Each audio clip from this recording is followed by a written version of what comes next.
After the most intense exam period of my life so far, we are finally out the other end and back with an awful lot to catch you up on. With just 6 weeks of my third year of medical school left before summer, come along to see what I get up to outside exam season and for a much needed life update and Q&A.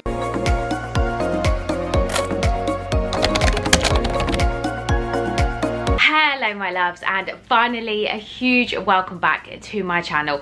It has literally been the longest time since I've picked up the camera, and I really did want to vlog exam season like I always do, but I've just found this set of exams an awful lot and didn't have the mental capacity to do YouTube this year as well, which part of me is really disappointed with myself in. However, medical school has always come first and I'm so excited to be back. But I'm going to go over all of that and give you a proper life update in a Q&A later on in the video, because right now I'm actually off to my primary school.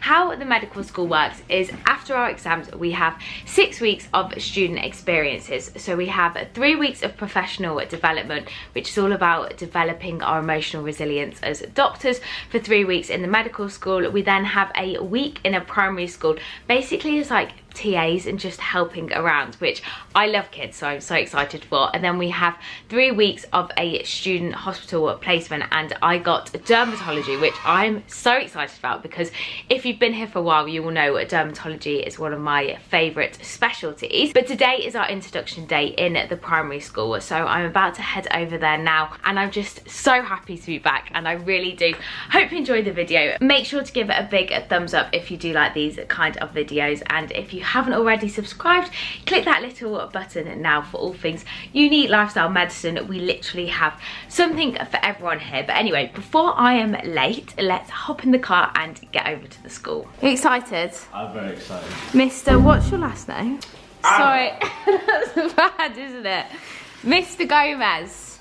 Mr. Dale. Mr. Dale. What do we actually have to do? Left. I think we have a list of things, don't we? And we just literally... No, today's the induction. All we do is we're literally just going to meet the class that we'll be with in Is it all day a couple of weeks.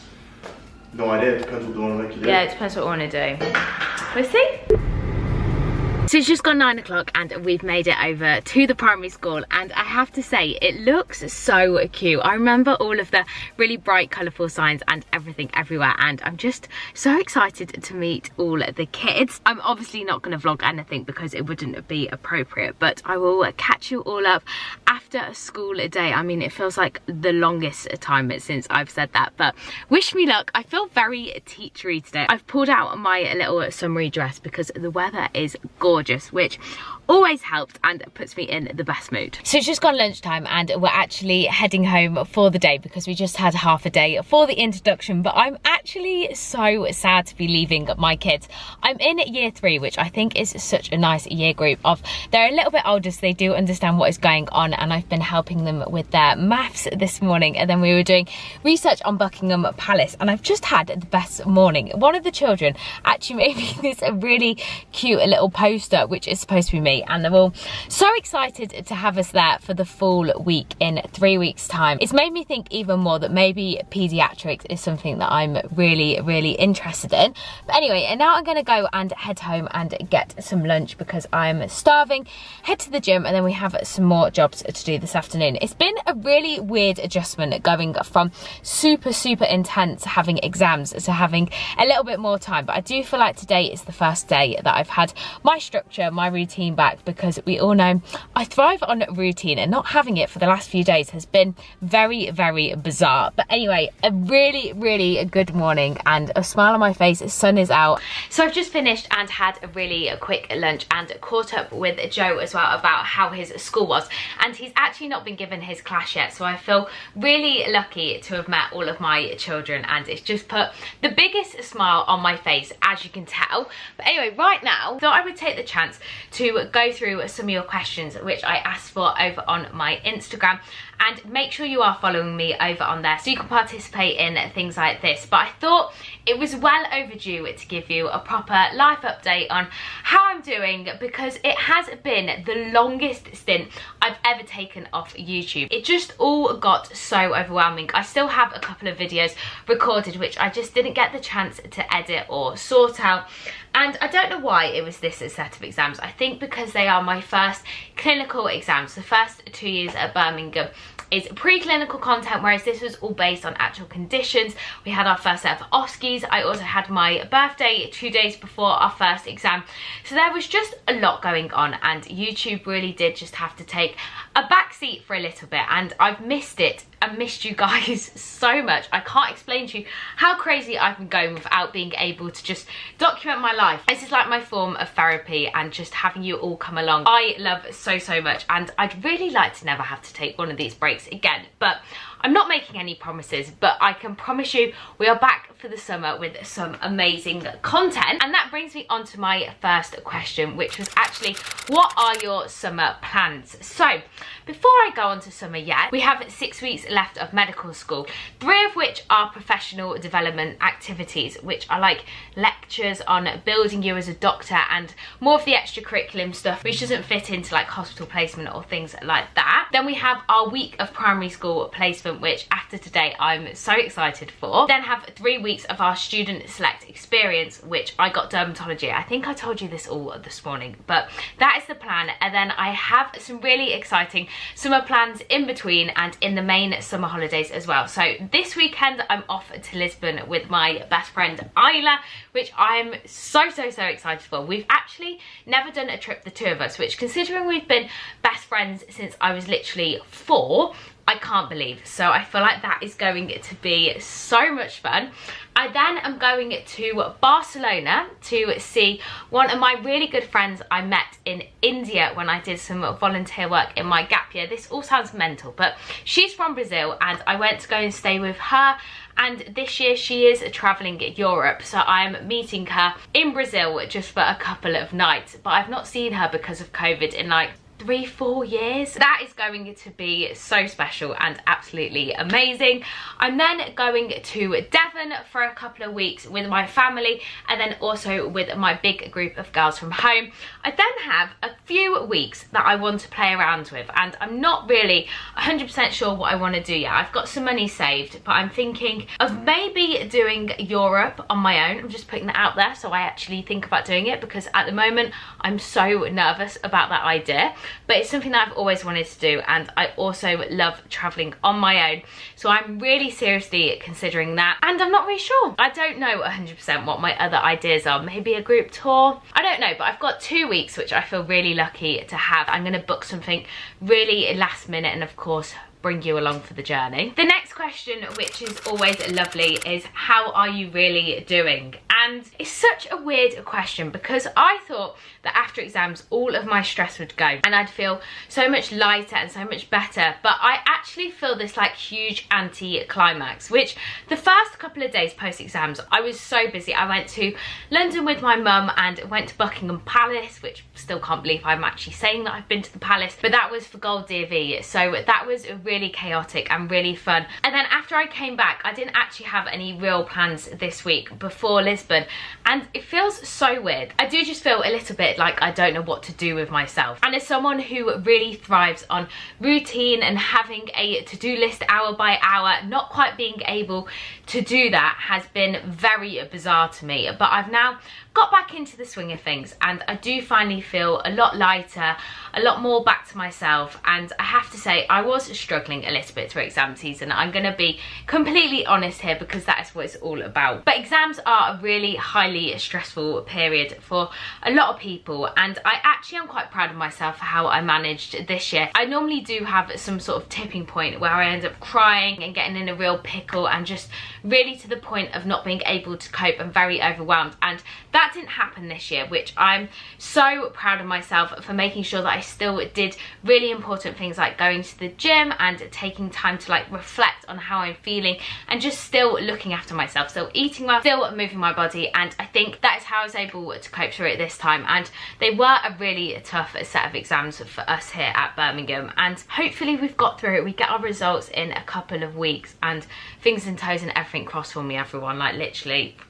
Anyway, let's not talk about it. But yeah, I'm good. I'm doing good. I mean, I'm not in the best place I've ever been in my life, but I'm also really, really good. And I think it just might take a couple more weeks to properly get back to myself and get back to normal after a very high intensity period. So the next question is, how has placement been this year? And I've absolutely loved placement. The first 2 years, like I was saying, are preclinical, so just lectures, and we did get a little bit of GP placement every 2 weeks, but I wouldn't really class that as real clinical experience. So this year has been the first year in the wards and based in the hospitals, and you basically don't have any real university work or lectures in person that you have to do, and you do get set on the side lectures to complete in your own time. However, I've not found them very helpful. Like at the start of the year, I was doing all of them, making sure I got through all of them for all the different conditions, all the different topics. And then I basically did decide that it's not a very efficient way of learning for me, which if you want to see a whole separate video on how I'm doing medical school now and how I write my notes, definitely let me know. And also let me know any videos that you want to see and what you're enjoying, because I want to make content that you enjoy as much as I enjoy making it. But for the second half of the year, I wasn't really using the lectures, and I was more using resources like Bite Medicine and QuesMed to do my own research on the condition, and then watch YouTube videos to back the content that I'd learned up, and then making my Anki cards, which was really helpful. And then also just doing as much ward work as possible, because when you do see a patient with a condition, that sticks so much more than just seeing it on a computer screen. And this is really why we went into medicine, to see patients and get that human interaction, which is what I absolutely love. Sitting and talking and hearing people's stories really is such an honour, and it's really made me enjoy my degree so much more than I was. And I would safely say I properly do feel like a medical student now. I've finally used my stethoscope, which is something that I didn't use in the first and second year, and it was a huge learning experience actually, because there are several things, like I didn't know which way round to wear my stethoscope. In fact, I'm going to show you. Basically, you want these to point out like your nose and then put them in your ears. I was literally doing it this way for like months, and it's so embarrassing. Also, another trick for any medics, this changes. You need to put it in your ears, tap it, and then you can hear it, then you're using the right side. Didn't know that either. So it's been a huge learning curve, and it kind of links in with another question, which was any tips for placement. And what I would say is make sure you get onto the wards and keep going onto the wards. One of the old years told me to try and fit in an exam and a history every single day, and then do your skills around that as well. And that is such a huge tip. I mean, it's probably not going to be manageable every single day of placement, but as much as you can, try to do it, because that is the easiest and quickest way to learn for your OSCEs, but it also helps with your MCQs and picking up the conditions when you see them. Another tip, which might be quite controversial, is please don't go to every single ward round. I thought at the beginning that you literally had to go every single day, but for the amount of time the ward rounds take to the amount you actually learn, quite often it is not worth it. I would say 1 a week max. It's really good to get to know the consultants and make your face look familiar on the wards. However, for actual learning, it's often not that beneficial. It does depend on the consultant. Another one is if someone is rude or things don't go your way or you make mistakes, it is honestly not the end of the world. I had several scenarios where people were quite rude to me and it really got under my skin. It made me really upset, but that unfortunately just is the world. And the more you get used to dealing with those situations and not taking everything completely personally, a lot of people in the NHS are very stressed, and you are just a medical student or a student on placement placement and they're not attacking you personally, and just try to brush off as much as you can.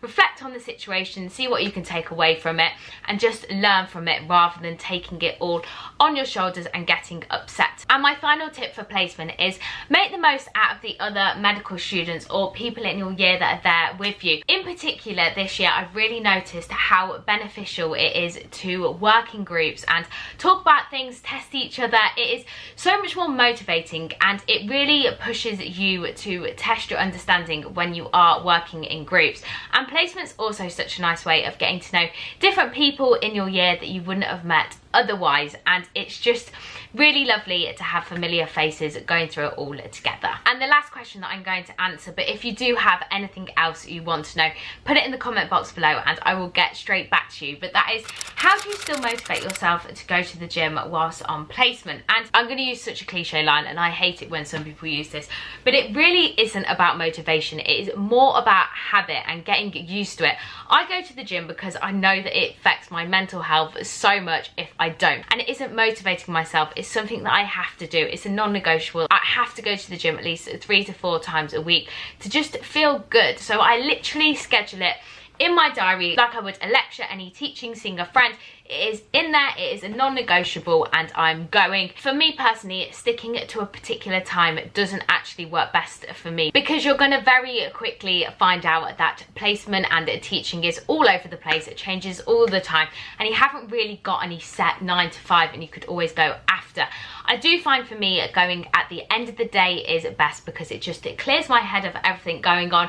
Also, doesn't matter if I'm feeling really tired, because that's going to help me go to bed rather than knowing that I've done it in the morning. I've got a full day of walking around the wards and the hospital to go. But finding out what sort of time makes you feel your best, and then scheduling that in so you have to go. Also, having a gym buddy and someone to keep you accountable and go together. Say you say in the morning, we're going to go to the gym this evening, I'll meet you there at 5, you've then got to go. And also finding a form of exercise that you enjoy. I did used to be that person that just ran on a treadmill and absolutely hated it, whereas now I really enjoy a full body workout with sometimes a bit of cardio at the end, depending on how much energy I've got. But that's what makes me feel my best, and most importantly, I absolutely love doing it. It gives me so much energy. I'm not pushing myself to the brink of death in the gym, but I am still getting on a sweat and clearing my head. Anyhow, that is everything. Talking of gym buddies, I've told Joe that we're going to the gym at 2, so I need to get a hurry on and actually get myself changed. So I'm actually exhausted because I had the quickest turnaround ever. I literally ran from the gym and remembered I had my laser hair removal appointment. So we're just here now at eSkin, and I think this is like my 5th treatment. I did push them back because of exams, so I've had a bit more growth in between, but I'm really excited. It is very, very noisy in here, so I'll fill you all in properly after, and hopefully I'll be in less of a flap then as well, because right now I literally feel very pickly. Hello, Gordon Ramsay. Are you impressed? Well, I'm very happy. Guys, I'm so impressed. This looks so good. Thank you. We've really tried our best here. 10 out of 10. As you can see, it is now loads later. It's actually nearly 10:30, and I've just finished watching a film with the house. We watched The Last Purge, which is called The Forever Purge. However, I wouldn't rate it. It wasn't really that good, but it was nice to watch something all together, and it's also sent me to sleep, and I'm now absolutely shattered, as you can see by my face. I think I'm coming down with a rash. I'm not sure what is going on with my cheeks, but hopefully that is going to go in the morning. I'm just going to read a little bit of my new book, which is called Ugly Love, which Emily, one of my housemates, gave me to read. And anything Colleen Hoover I read so quickly, and I just find her books so easy to read. So I'm really looking forward to this. But anyway, before I literally fall asleep, I'm going to end the vlog here, but I've absolutely loved having you all come along for the day again, and I'm so excited to get back with the vlogs, get back with YouTube, because I've missed it so much, and I hope you've enjoyed the video, and I'll see you all so soon with the next one. Bye.